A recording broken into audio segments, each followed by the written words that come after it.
من يهده الله فلا مضل له ومن يضلل فلا هادي له ونشهد أن لا إله إلا الله وحده لا شريك له ونشهد أن سيدنا وحبيبنا وطبيب قلوبنا وشفاء صدورنا وغوثنا ومغيثنا ومعيننا وقطبنا وفريدنا ونظامنا وسراجنا وعلامنا وأشرفنا ونور عيننا وملجانا وماوانا محمدا عبده ورسوله أما بعد أعوذ بالله من الشيطان الرجيم بسم الله الرحمن الرحيم إن الصفا والمروة من شعائر الله صدق الله العظيم وصدق رسوله النبي الأمين الكريم ونحن على ذلك لمن الشاهدين والشاكرين والحمد لله رب العالمين. برادران ملت اسلامیہ، اس سے پہلے کہ میں تلاوت کردہ آیت کریمہ پر گفتگو کروں، آئیے ہم سب مل کر رحمت دو عالم نور مجسم احمد مجتبیٰ محمد مصطفیٰ صلی اللہ علیہ وسلم کی بارگاہ میں جھوم جھوم کر بآواز بلند محبت کے ساتھ درود شریف کا نذرانہ پیش کر لیں۔ اللہم صلی علی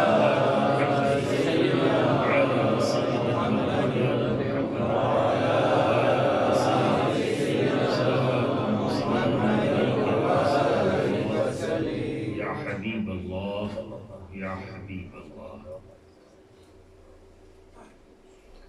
میرا موڈ بنتا ہے بولنے کا، بہت اچھا بنتا ہے جب ذکر علی سنتا ہوں اور ذکر علی کرتا ہوں۔ تو مجھ سے قبل بہت اچھے انداز میں خراج محبت مولائے کائنات کی بارگاہ میں پیش کیا گیا، تو میں بھی محروم نہیں رہنا چاہتا، تو میں بھی کلام سے پہلے کہ نثر میں گفتگو کروں، تحت میں گفتگو کروں، تو میں بھی چاہتا ہوں کہ ذکر علی ترنم کے ساتھ بھی دو شعر آپ کی سماعتوں کے حوالے محبت کے ساتھ، اس امید کے ساتھ کہ آپ محبت سے سماعت کریں گے۔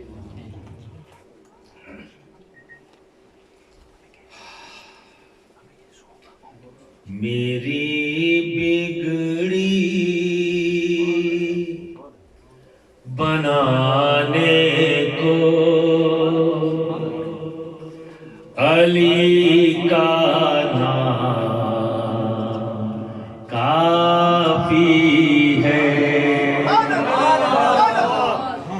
میری بگڑی بنانے کو علی کا نام کافی ہے، سوئی قسمت جگانے کو علی کا نام کافی ہے، میری بگڑی بنانے کو علی کا نام کافی ہے، سوئی قسمت جگانے کو علی کا نام کافی ہے،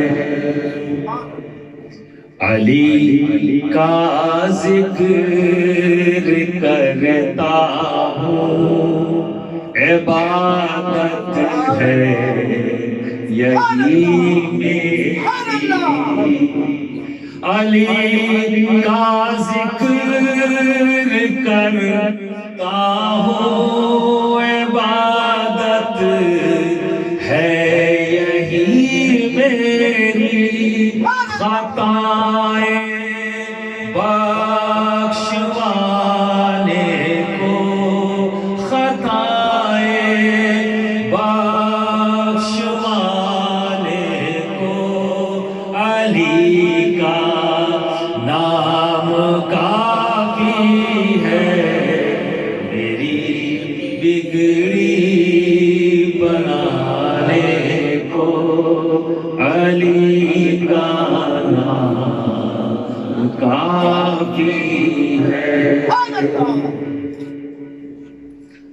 میرا دل چیر کر دیکھو علی کے ذکر سے روشن میرا دل چیر کر دیکھو علی کے ذکر سے روشن علی کے ہر دیوانے کو علی کے ہر دیوانے کو علی کا نام کافی ہے میری بگڑی بنانے کو علی کا کافی ہے درے حیدر سے نسبت ہے نہیں پرواہ زمانے کی درے حیدر سے نسبت ہے نہیں پرواہ زمانے کی میرے سارے گھرانے کو میرے سارے گھرانے کو علی کا نام کافی ہے میرا گھرانہ جانتے ہیں قادری نقشبندی ہروردی چشتی یزامی سراجی بھولائی صابری سب میرا گھرانہ میرے سارے گھرانے کو علی کا نام کافی ہے میری بگڑی بنانے کو علی کا نام کافی ہے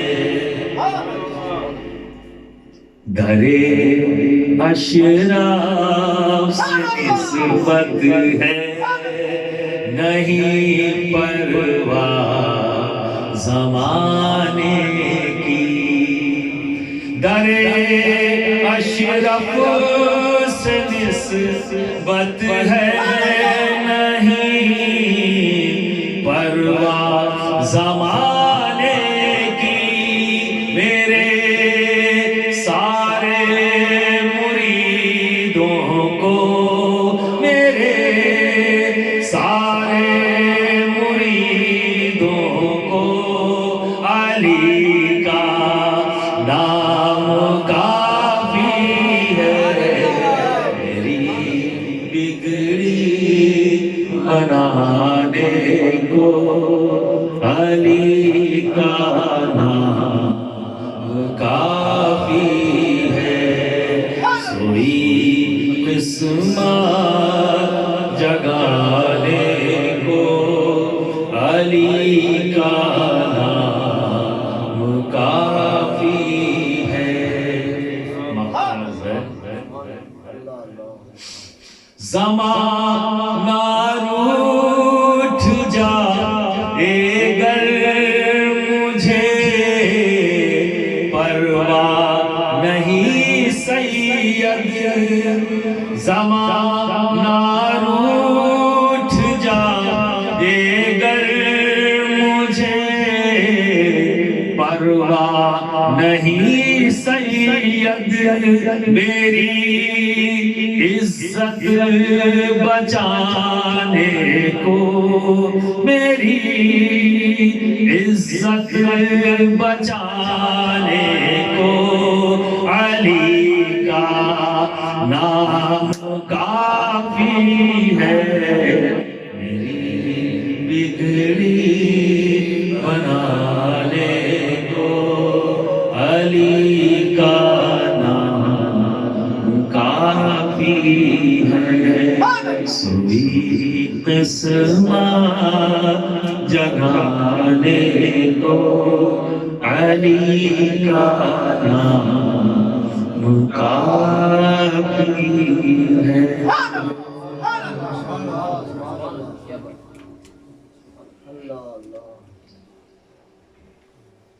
برادران ملت اسلامیہ، میں اشرفی ہوں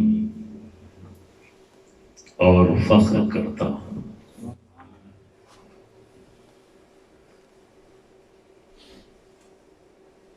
میں قادری ہوں، فخر کرتا ہوں، میں چشتی ہوں، فخر کرتا ہوں، میں نقشبندی ہوں، فخر کرتا ہوں، میں سہروردی ہوں، فخر کرتا ہوں، اسی لیے تو میں اشرفی ہوں، اسی لیے تو اشرفی ہوں، الف سے شروع یہ پر ختم،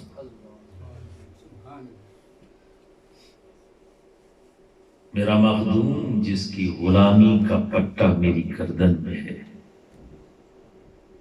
جس کے در کا میں کتا ہوں،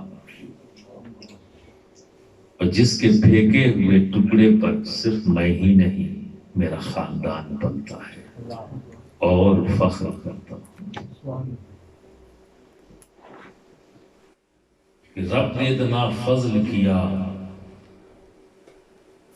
کہ تمام سلاسل کے فیوز و برکات حضرت محبوب یزدانی غوث العالم سید اشرف جہانگیر سمنانی کو اپنے وقت میں عطا ہوئے، اسی لیے ہم سب سے محبت کرتے ہیں اور سب ہم سے محبت کرتے ہیں۔ جس بارگاہ میں حاضر ہوتا ہوں صرف اتنا ہی کہتا ہوں، حضور چاہے وہ بارگاہ نقشبندی بارگاہ ہو، چاہے وہ سہروردی بارگاہ ہو، چاہے قادری بارگاہ ہو، چاہے چشتی بارگاہ ہو، جس بارگاہ میں بھی حاضر ہوتا ہوں صرف اتنا ہی کہتا ہوں، حضور آپ کے لاڈلے، آپ کے پیارے سید اشرف جہانگیر کا غلام بارگاہ عالم پناہ میں حاضر کرم، بس یہی ہماری پہچان ہے، یہی غلامی کا پٹا، کیونکہ نسبتیں انسان کی تقدیر بدل دیتی ہے۔ نسبت کی اہمیت کو سمجھیے، میں نے چونکہ یہ محفل بھی نسبتی ہے اور یہاں بیٹھے ہوئے لوگ بھی نسبتی ہیں، اور اس محفل کو آرگنائز جس نے کیا ہے وہ بھی نسبتی ہے، یہ جگہ نسبت سے جڑی ہوئی ہے کہ نقشبندی زاویے میں ہم سب بیٹھے ہوئے ہیں، نسبت، یہ گھر نہیں ہے،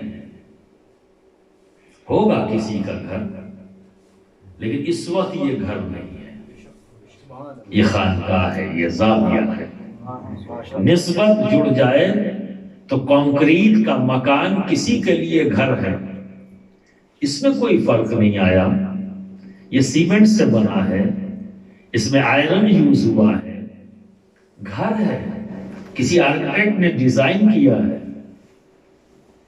اسی طرح سے نہ جانے کتنے موریشس کے اندر مکان ہیں، سبھی کو کوئی ہاؤس کہتا ہے، کوئی ولا کہتا ہے، اسے زاویہ کیوں کہہ رہے ہیں؟ ریزن کیا ہے؟ جیسے ہی نسبت ملی زاویہ ہو گیا، نسبت ملی خانقاہ ہو گئی، نسبت ملی روحانی مرکز ہو گیا۔ اب وہ گھر نہیں ہے، وہ کنکریٹ کی جگہ نہیں ہے، نسبت۔ جس جگہ کو ہمارے سجدوں سے نسبت حاصل ہو جائے وہ جگہ مسجد، بظاہر کیا ہے؟ کنکریٹ کا ایک مکان، لیکن جب نسبت ہو جائے تو جگہ، انسان، کوئی سامان جو بھی جڑ جائے، نسبتی ہو جائے تو وہ ممتاز ہو جاتا ہے، وہ اپنے آپ دکھنے لگتا ہے، اسے دکھانے کی ضرورت نہیں ہے، وہ اپنے آپ نمایاں ہو جاتا ہے۔ تو نسبت اسے کہتے ہیں۔ اور اسی طرف رب تبارک و تعالیٰ نے اس آیت کریمہ میں اشارہ فرمایا، ان الصفا والمروہ من شعائر اللہ۔ عربی زبان میں جب انا کا استعمال کرتے ہیں تو انا سے مراد کیا ہوتی ہے؟ انڈاؤٹڈ، اس بات میں کوئی شک اور شبہ نہیں۔ اب یہاں بیٹھ کر ہم سوچیں اللہ کہہ رہا ہے تو اس کی بات میں کیا شک ہو سکتا ہے نا؟ پھر بھی رب یہ کہہ رہا ہے اپنے ہی بندوں سے، اور کس تیور میں خطاب کر رہا ہے؟ انا، یعنی اس بات میں کوئی شک شبہ ہی نہیں۔ تو جب کوئی امپورٹنٹ بات بتائی جاتی ہے تو اس بات کا استعارہ استعمال ہوتا ہے جو محال ہو۔ تو اللہ کی کوئی بات پر شک کرنا محال ہے، اور اگر شک کرے تو خارج ہو جائے گا، اسلام سے ہی باہر ہو جائے گا اگر انسان اللہ کی کسی بات پر شک کرے۔ اور نہ ہی ہمارا رب معاذ اللہ کوئی بات ایسی کہتا ہے جس میں وہ خود مشکوک ہو، یہ بھی پاسبل نہیں، امپاسبل ہے، because he is a ultimate power, he is a creator, تو ڈاؤٹ کہاں سے ہو سکتا ہے؟ تو یہاں پر جو لفظ استعمال کیا اس لیے فوکس کرنے کے لیے، ایمفیسائز کر رہا ہے کہ جو بات میں کہنے جا رہا ہوں وہ اتنی امپورٹنس ہے اس کے اندر کہ تم غور کرو اور فکر کرو کہ میں نے کیوں کہا ہے۔ تو صرف لفظوں پر اس کے ترجمے کی طرف مت جاؤ، غور کرو، فکر کرو۔ یہی وجہ ہے کہ رب کلام پاک میں ہم سے بار بار کہتا ہے کیوں نہیں غور کرتے، کیوں نہیں فکر کرتے۔ اسی لیے اس نے الٹیمیٹم دیا ہے ہمیں، غور کرو فکر کرو، سجیسٹ کیا ہے ہمیں غور کرو فکر کرو، تب تم میری باتوں کو صحیح انداز میں سمجھ سکو گے۔ تو بظاہر صفا اور مروہ ایک چھوٹی سی پہاڑی کہیں یا ٹیلا کہیں، ہم اپنی زبان میں، مجھے نہیں پتا کہ آپ کیا کہتے ہیں، اور زبان کا فرق بہت بڑا مسئلہ بن جاتا ہے یہاں۔ میری بات کو سمجھ پا رہے ہیں آپ نا؟ تھوڑا تھوڑا چلیے، تھوڑا ہی تھوڑا میں بہت کام ہو جائے گا۔ چھوٹا سا ٹیلا، صفا اور مروہ سے کہیں بڑی بڑی پہاڑیاں یہاں موجود ہیں، اور ایک پہاڑی میں نے دیکھی ہے، وہ کیا ہے، وہ کھوپڑی پہاڑی، کیا ہے؟ ہاں، وہی بہت اونچی ہے اور گرین ہے، پر صفا اور مروہ تو گرین بھی نہیں، بظاہر کوئی بیوٹی نہیں، پر چھوٹا سا ٹیلا، سوکھا، بنجریلا، کنکریلا۔ جس زمانے میں چلا جاتا تھا، اس آج سے زیادہ نہیں، زیادہ سے زیادہ 50-60 سال پہلے یا 100 سال پہلے جب صفا اور مروہ کے درمیان لوگ چلتے تھے تو پیر زخمی ہو جاتے تھے، اتنے کنکریلے تھے، بجریلے تھے، سوکھا ہوا، اگر ننگے پیر چلتے تو آدمی کا پیر زخمی ہو جاتا۔ تو حضرت حاجرہ جب چلی تو سوچیے کیسا حال ہوگا۔ آخر ریزن کیا ہے؟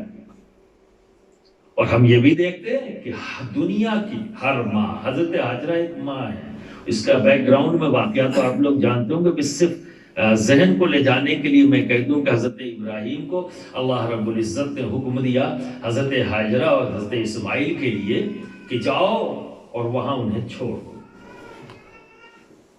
یعنی وہاں جہاں آج ہم کعبۃ اللہ ہے، بیابان، وہاں کوئی انسان نہیں اور گھاس بھی نہیں اگتی تھی، اتنا سوکھا علاقہ، رب نے حکم دیا اور حضرت ابراہیم، حضرت حاجرہ اور حضرت اسماعیل کو لے کر اس مقام پر آ گئے۔ حضرت حاجرہ نے پوچھا آپ ہمیں یہاں کس کے سہارے چھوڑے جا رہے ہیں، بظاہر تو یہاں کچھ بھی نہیں۔ تو حضرت ابراہیم نے جواب دیا اللہ وہ ہر جگہ ہے۔ مطمئن ہو گئی، حضرت ابراہیم چلے گئے۔ حضرت اسماعیل کو پیاس لگی، اب چونکہ سایہ تک نہیں ہے، کوئی پیڑ نہیں ہے کہ اس کے سائے میں بیٹھ جائے، کھلا ہوا ہے، اور وہاں کی گرمی، جو لوگ بھی حج کرنے گئے ہیں انہوں نے دیکھا ہوگا کہ مکہ کی گرمی یعنی 50 ڈگری سینٹی گریڈ تک ٹمپریچر چلا جاتا ہے۔ اس کھلے ہوئے میدان میں ماں اور بیٹے دونوں موجود ہیں، تو پیاس کا لگنا یہ بشری تقاضا ہے، لگا۔ اور پیاس کی شدت سے جب پریشان ہوئے حضرت اسماعیل، تو ماں ہے، دنیا کی ہر ماں اپنے بچے کے لیے تڑپ جاتی ہے، اگر بچہ پریشان ہو وہ بھی تڑپی، اور پانی کی تلاش میں ادھر ادھر نگاہیں دوڑائی، جب کچھ نہیں نظر آیا تو اس چھوٹے چھوٹے 2 ٹیلے کی طرف بڑھی، کبھی اس ٹیلے پر چل کے جاتی اور دور تک دیکھتی، پھر صفا سے چل کر آتی مروہ کی جانب، پھر وہاں دور تک، چونکہ بچہ بھی ہے تو زیادہ دور بھی نہیں جانا چاہتی۔ ایک مقام ایسا تھا جہاں پر ڈھال تھا، سنو، تو وہاں پہ حضرت اسماعیل نہیں دکھتے تھے تو تھوڑی تیزی سے چل کر جاتی تاکہ میرا بچہ میری نظروں سے اوجھل نہ ہو جائے، تو اس ڈسٹینس کو وہ دوڑ کر پورا کرتی، اور پھر دیکھتے ہوئے آگے مروہ کی طرف جاتی، وہاں تک پانی دیکھتی۔ یہ کنڈیشن دنیا کی کسی بھی ماں کے ساتھ آئے، کیونکہ ماں کی محبت میں ہم شک اور شبہ کر ہی نہیں سکتے۔ وہ تو ایک ایک کروٹ لیتی ہے ہمارا خیال کرتے ہوئے، جو وہ پریگننٹ ہوتی ہے۔ جب ہم اپنی ماں کے شکم میں تھے تو میری ماں کو اتنی پرواہ تھی میری، اتنی محبت تھی میری، کہ سوتے ہوئے بھی، گہری نیند میں بھی جب تھی تو جب کروٹ لیتی تھی تو وہ بھی بڑی احتیاط سے لیتی تھی، سنبھل کے لیتی تھی، کہیں میرے بچے کو تکلیف نہ پہنچ جائے۔ یہ ہے ماں، تو گہری نیند میں بھی اپنے بچے کو نہ بھولے۔ یا تو بچہ پیاس سے تڑپ رہا ہے تو اس کا بے چین ہو جانا، پریشان ہو جانا، لیکن دوستو دنیا میں ایسی نہ جانے کتنی مثالیں ہیں، پر کیا رب نے انہیں شاعر اللہ کہا ہے؟ یہ بھی ماں ہے، یہ صفا اور مروہ کے درمیان چل دے تو اللہ رب العزت صفا اور مروہ کو اپنے دین کی نشانی قرار دے دے۔ وہ اپنے بچے کو جب اوجھل ہو جائے نظروں سے تو جتنے قدم وہ دوڑ کر چلی، ہر حاجی پر رب واجب کر دے تم بھی دوڑو تیز۔ تو جب سب صحیح کرنے جاتا ہے حاجی تو اتنی دیر اسے بھی تیز چلنا ہے، وہاں اس کا بچہ کہاں ہے؟ وہاں اس کا بچہ کہاں ہے؟ اسے پانی کی کیا ضرورت ہے کہ وہ صفا اور مروہ کے درمیان چلتا ہوا نظر آئے؟ آخر کیوں؟ تو غور کرو ریزن کیا ہے، تو معلوم چلا جب ہم غور کرتے ہیں تو ریزننگ سامنے آ جاتی کہ وہ نبیہ نہیں ہے، حضرت حاجرہ نبیہ نہیں ہے، کوئی عورت نبی نہیں ہوگی، نہ ہوئی تھی اور تو خیر پاسبل ہی نہیں، نبوت کا دروازہ بند ہو چکا ہے۔ لیکن جب تک کھلا ہوا تھا تب بھی کوئی عورت نبیہ نہیں بھی، یہ ریسپانسبلٹی اسے نہیں دی گئی. تو حضرت ہاجرہ نبیہ نہیں ہے، ولیہ ہیں، ولی ہیں. لیکن ایک نبی کی بیوی ہے، یہ نسبت حاصل ہے. وہ نبیہ نہیں ہے، ولیہ ہیں، پر ایک نبی کی زوجہ ہیں، بیوی ہیں، ایک نسبت. دوسری نسبت ایک نبی کی ماں ہے. تو اس نسبت نے وہ مقام عطا کر دیا کہ ان کی اس ادا کو رب تبارک و تعالیٰ نے اپنے دین کی نشانی بنا دیا. تو نسبتیں تقدیر بدل دیتی ہیں. اور اسی نسبت والی نے جب صفا اور مروہ کو اپنے قدم سے اسے نواز دیا، اس پر چل پڑی، تو اس جگہ کی بھی قسمت بدل گئی. رب تبارک و تعالیٰ نے صفا اور مروہ کو اپنے دین کی نشانی بنایا. تو برادران ملت اسلامیہ، نسبت تقدیر بدل دیتی ہے، نسبت شے کو ممتاز کر دیتی ہے. ایسے ہی جیسے کوئی پتھر ہم اپنے گھر کے فرش میں لگائے تو وہ پتھر ہے، ماربل ہے. لیکن اسی فیملی کا پتھر اگر ہم کسی آستانے پہ لگا دیں، اسی فیملی کا پتھر، تو ہر جانے والا اس پتھر پر ہاتھ رکھ رہا اور چوم رہا ہے. تو کیا پتھر کو چوما ہے؟ کچھ جاہل ہے جنہیں لگتا ہے کہ ہم نے پتھر کو چوما ہے، اس لیے انہوں نے اعتراض کر دیا کہ پتھر کو نہیں چوم سکتے. تو بے شک پتھر کو نہیں چوم سکتے، سچ ہے، پر تیرے دیکھنے میں فرق ہے. تجھے دکھ رہا ہے کہ ہم نے پتھر کو چوما ہے، پر تو حقیقت کو نہیں دیکھ سکا. دراصل ہم نے پتھر کو نہیں چوما، ہم نے تو چوما ہے اس نسبت کو جو اس پتھر کو حاصل ہے.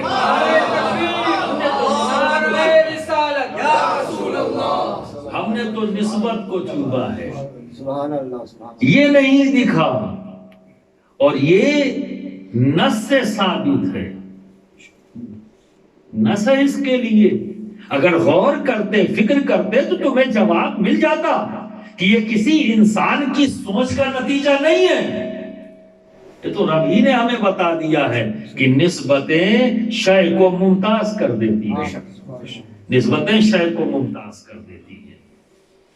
آج حاجی صاحب گھر سے نکلے، احرام پہنا، حج کی نیت ہے، اور جاتے ہی 7 عمرہ کرنا ہے انہیں، 7 چکر کعبۃ اللہ کے لگا لیے، دروازے پر آ کے اپنے رب کے گھر کے مقدس عظمت والے قدیم گھر کے دروازے پر کھڑے ہو کے دعائیں مانگ لی، نماز ادا کر لی، زمزم پی لیا اور واپس چلے جائیں، ہوگا عمرہ. ایک جز ہے فرض کا، حج فرض ہے ہم پر، اس کا ایک جز ہے طواف اور سعی. اور سعی کیا ہے؟ صفا اور مروہ کے درمیان چکر لگانا، 7 چکر. اور اس کی حقیقت کیا ہے کہ حضرت ہاجرہ حضرت اسماعیل علیہ السلام کی پیاس بجھانے کے لیے صفا سے مروہ آئی، یعنی ان کے قدموں سے نسبت ہے اس ذات سے جو ایک نبی کی بیوی ہیں اور ایک نبی کی ماں ہے اور خود ولیہ ہے. تینوں جواب مل گیا. نبی کی ذات سے نسبت ہو جائے تو بھی ممتاز، ولی کی ذات سے نسبت ہو جائے تو بھی ممتاز. اعتراض کرنے والوں کے لیے موقع ہی نہیں کہ اگر یہ کہہ کر نکل جائے بھائی ولی کے لیے تو نہیں ہے، نبی کے لیے ہے. یہاں جس ذات سے رب نے نسبت جوڑ کر اسے ممتاز کیا ہے، اسے نسبت ولی سے بھی ہے اور ولایت سے بھی ہے اور نبوت سے بھی ہے. برادران ملت اسلامیہ، نسبتیں ذات کو، شے کو ممتاز کر دیتی ہیں. ہمیں اپنی زندگی میں یہ کوشش کرنی چاہیے آزاد نہ رہیں نسبتی ہو جائے، آزاد نہ رہیں نسبتی ہو جائے، کیونکہ جب ہم نسبت قائم کر لیتے ہیں، جوڑ لیتے ہیں اپنے آپ کو، تو فیضان جاری ہوتا ہے۔ اور یہ جان لیں یہ ایک رسی ہے، جسے ہم اللہ کی رسی کہیں گے، یہ کنٹینیوٹی میں ہے۔ ان کیس کوئی کڑی کمزور ہو، یہ ممکن ہے، یہ ممکن، لیکن لوگ بس زن ہو جاتے ہیں، مت ہوئیے۔ حضرت شیخ عبدالحق محدثی رحمت اللہ تعالی علیہ، محدث دہلوی، ایک دکان کے سامنے سے گزر رہے تھے، تو وہاں بھیڑ دیکھا، اور وہ دکان ان کے کسی جاننے والے کی تھی۔ تو جب بھیڑ دیکھا تو انہوں نے سوچا کہ میرا جاننے والا ہے، کوئی بات ہو گئی، کوئی حادثہ ہو گیا، تو وہ دکان کی طرف بڑھ گئے۔ اور جب وہاں دکان پر پہنچے تو دیکھا کہ 9 سال کا ایک بچہ اس دکان کی گدی پہ بیٹھا ہوا، غصے میں بیٹھا ہوا ہے، اور ایک ہی بات کہہ رہا ہے، میرا حق، میری اجرت مجھے دے ورنہ تیری دکان کو پلٹ دوں گا، یہ بول رہا ہے۔ وہ دکاندار اسے روزانہ ایک سکہ دیا کرتا تھا، اس دن اس کے پاس نہیں تھا، اتفاق ہے، پر وہ مزید ہو گیا، نہیں دو نہیں تو پلٹ دوں گا۔ تو شیخ فرماتے ہیں کہ میں نے جب اس کے اس تیور کو دیکھا تو میں نے سوچا کہ دیکھوں تو صحیح اس میں روحانی پاور کتنا ہے، دعویٰ تو اتنا بڑا کر رہا ہے، تو کیا اس میں دکان کو پلٹ دینے کا، ڈسٹرائے کر دینے کا، کیا اس کے پاس پاور ہے، اسپریچول پاور؟ تو میں نے اس کے باطن پر تصرف کیا، میں نے اس کے قلب پر، یعنی اس کے ہارٹ پر، قلب پر میں نے جب نگاہ ڈالی تو میں نے دیکھا ایک دم بلینک ہے، کچھ نہیں ہے، کوئی پاور نہیں ہے اس کے پاس۔ تو شیخ عبدالحق محدث دہلوی فرماتے ہیں کہ مجھے حیرت ہوئی، اتنا بڑا دعویٰ کر رہا ہے یہ اور خود کچھ ہے ہی نہیں۔ تو پھر انہوں نے سوچا کہ لاؤ دیکھوں، شاید اس کا باپ ہو روحانی پاور، شاید اس کی بنیاد پر یہ دعویٰ کر رہا ہو۔ تو انہوں نے پھر اس کے باپ کی باطن پر تصرف کیا۔ تو شیخ عبدالحق محدث دہلوی فرماتے ہیں وہاں بھی میں نے دیکھا تو صاف تھا معاملہ، کچھ نہیں تھا، بلینک۔ کہ میں اور حیرت زدہ ہو گیا، اور بچے کو دیکھا کہ اسی تیور کے ساتھ بیٹھا ہے، اس کے تیور میں کوئی کمزوری نہیں آئی، وہی کہتا جا رہا ہے، میں آخری بار کہہ رہا ہوں، اگر تو نے میرا مطالبہ پورا نہیں کیا تو میں تیری دکان کو پلٹ دوں گا۔ تو شیخ نے سوچا تھوڑا اور آگے بڑھوں، کیونکہ ان کے دوست کی دکان کا معاملہ تھا، تو وہ بھی تھوڑا سا ڈر رہے تھے کہیں ایسا نہ ہو کہ واقعی کہیں ہو معاملہ تو الٹ جائے گا، میرے دوست کا نقصان ہوگا۔ تو انہوں نے فرمایا کہ میں تھوڑا اور آگے بڑھا، اس کے دادا کی طرف گیا، اور جب ان کے باطن پر تصرف کیا تو وہ بھی بلینک۔ اب آپ اندازہ لگے، first generation, second generation, third generation گئے، کچھ بھی نہیں ہے۔ اب بڑے حیرت زدہ ہیں۔ تو پھر اس بچے سے آپ نے کلام کیا، کہا کہ تو یہ جو دعویٰ کر رہا ہے اسے چھوڑ دے، تجھے شام کا وعدہ کر رہا ہے، شام کو دے دے گا یہ، تم چلے جاؤ، مان جاؤ اس کی بات کو۔ بچہ پھر وزید ہو گیا، نہ ابھی اور اسی وقت، ورنہ میں پلٹ دوں گا۔ تو فرمایا کہ پھر میرے دوست کا معاملہ تھا، میں نے سوچا لاؤ تھوڑا اور آگے بڑھوں۔ تو جب میں آگے آ گیا تو دیکھا ایک بزرگ روحانی شخصیت پوری تیاری کے ساتھ بیٹھے ہوئے ہیں، ان کے ہاتھ میں مٹی ایسے ہے، مٹی کو ہاتھ میں لیے ہوئے ہیں کہ ادھر وہ بچہ کہے اور میں پلٹ دوں، ادھر یہ بچہ کہے میں پلٹ دوں۔ تو جیسے ہی یہ منظر دیکھا تو شیخ نے فرمایا اس دکان کے مالک کو، اس کی ضرورت کو فوراً پورا کر ورنہ تباہ ہو جائے گا۔ نسبتیں شے کو ممتاز کر دیتی ہیں۔ ممکن ہے کہ چند کڑیاں کمزور ہوں، پر یہ ضروری نہیں کہ آنے والی کمزور ہو اور یہ ضروری نہیں کہ اوپر والی کمزور ہو. تو اوپر والی کڑیاں نیچے اگر کوئی کمزور ہے تو اسے بھی وہ سنبھال لیتی ہے. اسے کہتے ہیں روحانی سلسلہ, اسے کہتے ہیں اسپریچول آرڈر, اسے کہتے ہیں نسبت کا حاصل کرنا. تم کمزور کڑی ہو سکتے ہو لیکن جس سے تم نے اپنی نسبت کی ہے وہ تو مضبوط ہے, وہ تو مضبوط ہے. اور یہ مضبوط کڑیاں آئیں گی اسی کام, یہ ہمیں قید کر لیتی ہیں کہ ہم میں آزادی کا وسوسہ نہ پیدا ہو. یہ ہماری فکر کو, ہمارے قلب کو اپنے کنٹرول میں لے لیتی ہیں تاکہ شیطان کا ہم پر غلبہ نہ ہو سکے. ان کی روحانیت ہمیں احساس کراتی ہیں, خدمت خلق کا احساس کراتی ہیں, اللہ کی بندگی کا, عبادت کا. یہی وجہ ہے کہ آج بھی پوری دنیا انسانیت میں اہل تصوف, اہل اللہ, اہل طریقت, اولیاء اللہ کا گروہ آج بھی پوری دنیا میں ممتاز ہے. اور آج بھی ان کے اوپر انگلیاں اٹھا نہ سکے. دشمنان اسلام بھی جب یہاں بات آتی ہے تو خاموش ہو جاتے ہیں. نہیں, یہ وہ گروہ ہے جو انکنڈیشنل لو کرتا ہے, یہ کنڈیشن نہیں لگاتا. یہ وہ گروہ ہے جس کے پاس کوئی چلا جاتا ہے تو یہ گروہ کے لوگ یہ نہیں پوچھتے تیرا نام کیا ہے, یہ نہیں پوچھتے تیری ذات کیا ہے, یہ نہیں پوچھتے کہ تیرا مذہب کیا ہے. اگر یہ پوچھتے ہیں تو یہ پوچھتے ہیں تیرا کام کیا ہے, تیرا کام کیا ہے. تو یہ ہے وہ گرو. These are the person who loves unconditionally to the whole humankind. Whole humankind. پوری دنیا انسانیت سے محبت کرنے والے گروہ کا نام ہے اہل اللہ کا گروہ, نسبتی لوگوں کا گروہ. اور سب کو نسبت کی ضرورت.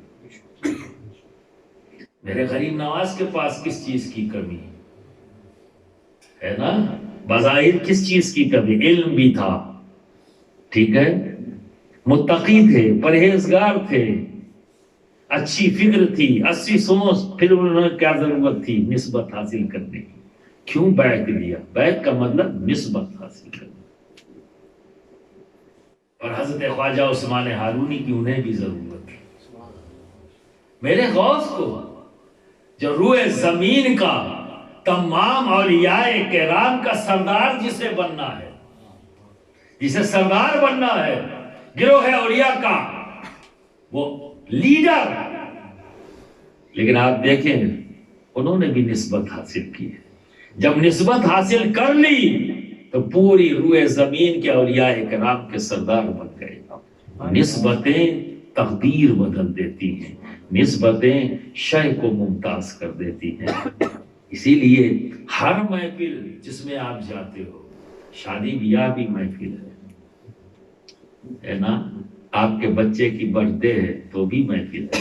کچھ اور کہیں گے اسے, یہی تو کہیں گے نا. اردو زبان میں یہی کہیں بھائی ہمارے ہاں محفل ہے. گیٹ ٹوگیدر انگریزی زبان میں کہہ دیا آپ نے. انگریزی زبان میں ایک اور بھی ہے, پارٹی ہوگی, ہے نا. تو یہ تو ایک آپ پتہ نہیں کریولی میں کیا بولیں گے, مجھے نہیں معلوم. اگر آپ بتا دیں تو میں بول دوں گا. کیا بولیں گے یہی سارے الفاظ. یعنی مطلب کیا ہوا, کچھ لوگ اکٹھا ہوں گے, ایک دوسرے سے بات کریں گے, پھر کھانا کھائیں گے, خوشی خوشی ایک دوسرے کو دیکھیں گے اور چل دیں گے. کیونکہ جب مومن ایک دوسرے کو دیکھتا ہے مسکرا کر, جب ایک مسلمان ایک مومن ایک دوسرے کو مسکرا کے دیکھتے ہیں, جانتے ہو یہ کیا ہے؟ یہ صدقہ جاریہ ہے. کیا ہے؟ صدقہ جاریہ. اسی لیے تو کہا گیا سب طرح کی محفلیں سجانا چاہیے. ایک دو فائدے نہیں ہیں. گنانا شروع کروں تو میں تو کم علم آدمی ہوں, پھر بھی 1 گھنٹہ لوں گا, پھر بھی 1 گھنٹہ لوں گا. جو صاحب علم ہے تو شاید پوری رات گناتے جائیں. کہ مومن مومن کے ساتھ جب کھڑا ہوتا ہے تو کیا فائدے ہوتے ہیں. تو آپ دیکھیے تمام محفلیں ان کی لذت الگ، لیکن جس محفل کو نسبتی بنا دیا جائے اس محفل کے آداب الگ، اس کی لذت الگ اور اس کا لطف الگ ہے نا. ہو جاتا ہے نا، کوئی آواز نہیں، بولنے والا ایک، سننے والے اتنے. یہ نسبت کا اثر ہے کہ سب خاموش ہیں، ایک بول رہا ہے. یعنی جب نسبت آئے، کسی نے بھی حاصل کر لی تو یہ نسبت ہمیں کیا چیز دیتی ہے؟ ادب کی تعلیم دیتی ہے. نسبتی ہو تبھی تو ادب سے بیٹھے ہو، تبھی تو ادب سے بیٹھے ہو. اور یہ سب ذہن بنا کے آئے ہیں کہ یہ عام محفل نہیں ہے، یہ نسبتی محفل ہے. تو یہاں کے آداب کیا ہے کہ ادب سے بیٹھنا ہے، ادب سے بیٹھنا ہے. تو پہلا اور ادب ایمان کو بچاتا ہے. اگر کسی عالم سے پوچھو گے کہ اسلام کے امپورٹنٹ پلرز کتنے ہیں اور اس کی ترتیب بتاؤ، تو ایک عالم بولے گا 5. سب سے پہلے توحید، پھر نماز، روزہ، حج، زکوٰۃ، 5. تو فرسٹ توحید کیا ہے؟ عقیدہ، ایمان ہے نا، فیتھ. اوکے. اور یہ 4 کیا ہے؟ عمل. اور یہ چاروں عمل اس سے ہے، عقیدے سے ہے نا، فیتھ سے اس کا تعلق. اگر یہ نہ ہو تو یہ بھی بیکار ہو گیا. تو خالی اس کے ہونے سے کام نہیں چلے گا، سمجھے نا. ایسے ہونا ضروری ہے نا. تبھی تو کہتے ہیں نا گڈ، دیکھا نا. اور یہ مل گیا، جب یہ مل گیا اور یہ موجود ہے، یہ ہائی ہونا چاہیے، ٹاپ پر، تبھی تو ہم کہتے ہیں گڈ، ہے نا. ہو گیا ہے نا. اور یہ دیکھیے اس کو اندر کر لیا تو یہ ہم کیا کہہ رہے ہیں؟ یہ سب ہم میں ہے. کیا کہا؟ یہ عمل ہے نا، نماز، روزہ، حج، زکوٰۃ. اور یوں کیا تو کیا بتا رہے ہیں ہم اشارے سے؟ یہ سب کوالٹی ہم میں ہے. کس کے ساتھ؟ یس، گڈ، یہ ہے ہمارے پاس. پر سیفٹی چاہیے، کیونکہ یہ جو ہے نا موو ہو سکتا ہے، یہ جا سکتا ہے اور پتہ نہیں لگتا. تو جب اہل خانقاہ سے، اہل نسبت سے جب آپ پوچھو گے کہ آپ کے ہاں اسلام کے امپورٹنٹ پلرز کتنے، چاہے نقشبندی زاویے سے پوچھو، چاہے اشرفی زاویے سے پوچھو، چاہے قادری زاویے سے پوچھو، چاہے چشتی زاویے سے پوچھو، کسی بھی زاویے میں چلے جاؤ، ہم سب ایک ہیں. حضرت مخدوم پاک نے کہا کہ تمام سلاسل وحدت لیے ہوئے ہیں، یہ سب ایک ہیں،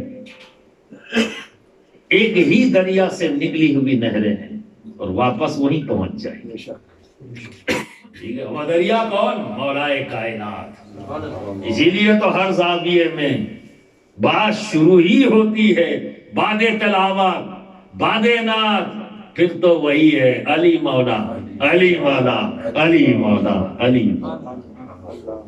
پھر تو مستی چاہیے، جھومنا چاہیے، ہے نا. محبت میں گرمی چاہیے. تو کہاں سے آتی ہے؟ علی مولا، علی مولا، علی مولا. تو کسی بھی زاویے سے جا کر پوچھو کہ آپ کے ہاں اسلام کے امپورٹنٹ پلرز کتنے ہیں، تو کہیں گے 6. وہ بھی ایسے ہی اٹھائیں گے، تب ہو گیا نا 2. تھم، اوکے، ہے نا. 6 کہ صاحب آپ بتائیں آرڈر کیا ہے اس کا. تو زاویہ بولے گا سب سے پہلے ادب، پھر توحید، پھر نماز، روزہ، حج، زکوٰۃ. سب سے پہلے ادب. ایسا کیوں؟ ہم نے تو مدرسے سے پوچھا تو اس نے کہا 5، آپ بتا رہے ہو 6. کہا ہاں 6. اس 5 کو بچانے کے لیے 6 کی پہلے ضرورت ہے. بے ادب بے نصیب، با ادب با نصیب. یہ ادب ایمان بچاتا ہے، ایمان بچاتا ہے. اور اکثر آج کے دن میں ہر آدمی یہ کہتا ہے، اب کچھ گروہ ایسے نکلے ہیں ہمیشہ پوچھتے ہیں لکھا کہاں ہے. اب یہ سوال ہوتا ہے جس کو دیکھو. اب میں بہت بار سوچتا ہوں یہ پوچھنے والا کہہ رہا لکھا کہاں ہے، اتنا ہی پڑھا لکھا ہے تو اسے دکھا کیوں نہیں؟ ہم سے کیوں پوچھ رہا ہے؟ ابھی تو اتنا ہی پڑھا لکھا ہے تو دیکھ لے لکھا تو ہے. تو لکھا تو قرآن میں. اب تجھے نہیں دکھتا تو میں کیا کروں؟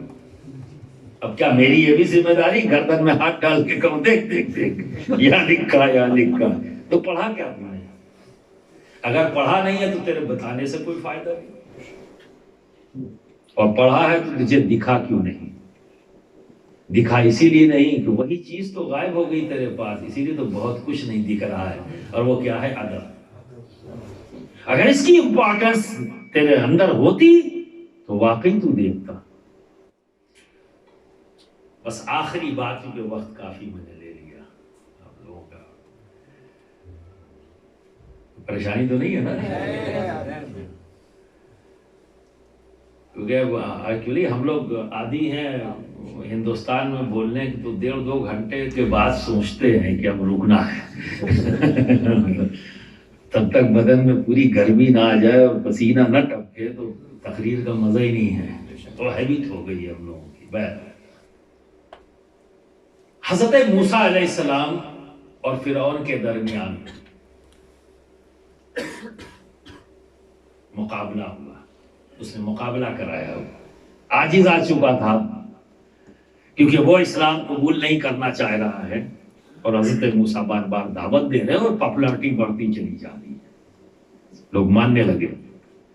تو اسے ہر طرح سے رکاوٹ بننے کی کوشش کی، ناکام ہو گیا. تو اس نے سوچا کہ چلو اپنے سلطنت کے سارے جادوگروں کو بلاویں، تو ان کے اندر جو پاور ہے اس کے مقابلے میں پاور کھڑا کرتے جس سے میں مقابلہ نہیں کر پاؤں. تو سارے جادوگروں کو بلا لیا کہ موسیٰ سے مقابلہ کرنا. حضرت موسیٰ علیہ السلام سے سب آ گئے، سارے جادوگر آ گئے، سب اپنے اپنے فن کے ماہر اکٹھا ہو گئے.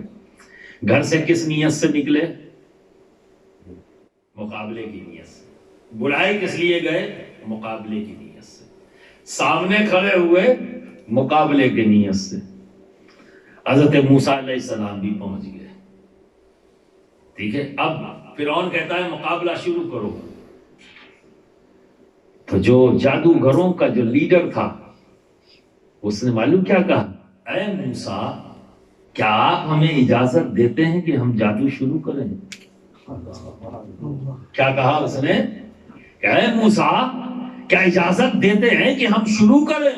بس یہی ادا، یہی ادب رب کو اتنا پسند آ گیا کہ وہ سب کے سب جہنم کے دہانے پہ کھڑے تھے. رب تبارک تعالیٰ نے کھینچ کر انہیں جنت کے دہانے پہ کھڑا کر دیا. وہ لوگ جو مقابلہ کرنے آئے تھے ایک نبی سے جن کا مقدر جہنم بننے والا تھا، ایک ادب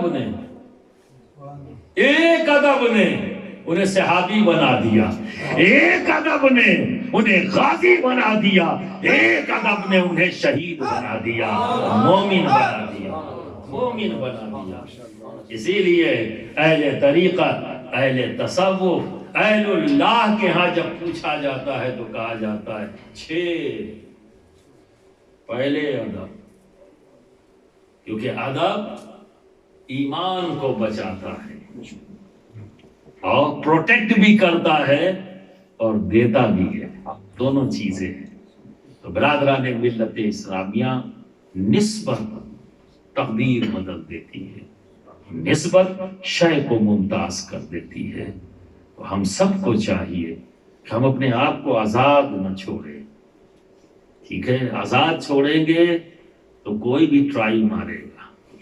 ٹھیک ہے، اور پھر آپ کے اوپر ساری ذمہ داریاں آ جاتی ہیں.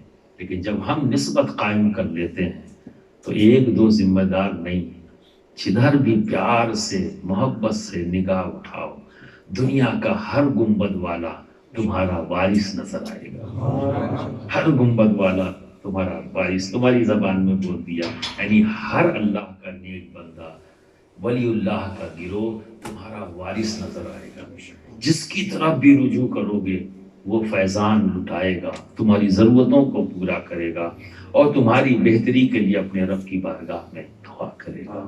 اور اس لیے ہم سب کو چاہیے کہ ہم نسبت قائم کریں اور ایسی نسبتی جگہوں کے پر اپنے 24 گھنٹے میں سے کچھ لمحے جب وہاں سے آواز دی جائے تو آ کر اکٹھا ہوں، تاکہ غور کر سکیں، فکر کر سکیں کہ ہم یہاں کیوں ہیں، ہمیں کیا کرنا ہے۔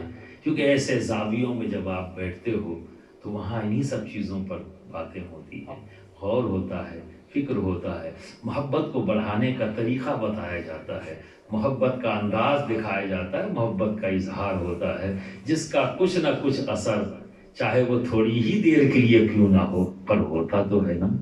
بولیے ہوا کہ نہیں ہوا؟ ابھی آپ نے اتنی منقبت سنی، مزہ آیا نا؟ بولو آیا مزہ؟ تو ایسے زاویوں کے لیے بھی کچھ وقت زندگی کے، اسی زندگی میں آپ کو اپنی آخرت کی بھی تیاری کرنی ہے۔ صرف 2 روٹی کے لیے ہم نہیں آئے ہیں، مکان بنانے کے لیے ہم یہاں نہیں آئے ہیں، ہم اپنے رب کی بڑائی بیان کرنے آئے ہیں، اس کی بندگی کرنے آئے ہیں اور اس کے حبیب کی شان محبوبی بیان کرنے آئے ہیں، اس کے حبیب کی تعریف کرنے آئے ہیں۔ تو ہمیں یہ کرنا ہے، اپنے رب کی تعریف کرنا ہے اور اس کے حبیب کی شان محبوبی بیان کرنی ہے، ساتھ ساتھ یہ بھی کرنا ہے، ساتھ ساتھ اپنی روزی روٹی کے لیے بھی، ٹھیک ہے؟ وہاں رب نے ہم سے وعدہ کیا ہے، وہ رزاق ہے، وہ رزق دے گا، تم کچھ بھی نہیں کرو گے تو بھی دے گا، ٹھیک ہے؟ لیکن تم میں اتنی طاقت نہیں ہے، تم میں اتنی طاقت نہیں کہ صبر کر سکو، لیکن اگر اپنے اندر طاقت پیدا کر دو تو بخدا کہتا ہوں قسم کھا کر اس کی عزت کی، کچھ بھی نہ کرے انسان تو بھی اس کو رزق دے گا اللہ، لیکن تم میں وہ طاقت نہیں ہے توکل کی۔ یہ طاقت تو اولیاء کرام ہے، جنگل میں بیٹھ جاتے ہیں بنا سوچے کھاؤں گا کہاں سے، پیوں گا کہاں سے، پروردگار ان کا انتظام کرتا ہے، ٹھیک ہے؟ تو ہم میں جب طاقت نہیں ہے تو اس نے ہم کو روکا نہیں ہے، ہم کو روکا بھی نہیں ہے، اس لیے ہم اپنی روزی کے لیے، لیکن کب ہمیں کرنا ہے؟ اس کی بندگی کر لو، اس کا ذکر کر لو، اس کی بڑائی بیان کر لو، اب یہ ہو گیا، اس کے محبوب کی شان محبوبی بیان کر لو، دل میں محبت لے آؤ، پیار سے یاد کر لو، 2 جملے ہی بول دو، یعنی 2 جملے سے مراد 2 بار درود شریف ہی پڑھ لو، سب سے بہتر انداز درود شریف پڑھ لیا، بندگی کر لی، نعمتوں کا سجدہ شکر ادا کر لیا، پھر رب کہتا ہے اب نکل جاؤ، تلاش کرو، تلاش کرو اپنے رزق کو، تو جہاں رکھا ہے اس نے وہاں تم اپنے آپ پہنچ جاؤ گے، کوئی نہ کوئی تمہیں وہاں پہنچا دے گا، پہنچانے والا ضروری نہیں کہ انسان ہو، یہ بھی جان لو، یہ ضروری نہیں کہ انسان ہو، ٹھیک ہے نا؟ تو وقت کافی ہو گیا، تو مجھے امید ہے کہ آپ اپنی زندگی کے قیمتی وقت میں سے کچھ وقت اس زاویے کو دیتے رہیں گے، اسی طرح محبت سے آ کر بیٹھیں گے، اسی طرح محبت سے محفلیں سجاتے رہیں گے، اور اگر اللہ نے مجھے زندگی دی تو یہ پہلا ہے ضرور پر آخری نہیں ہے۔ وآخر دعوانا ان الحمدللہ رب العالمین۔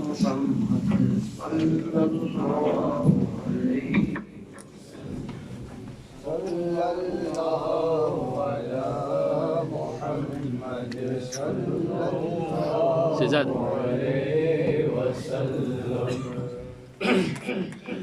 شہزاد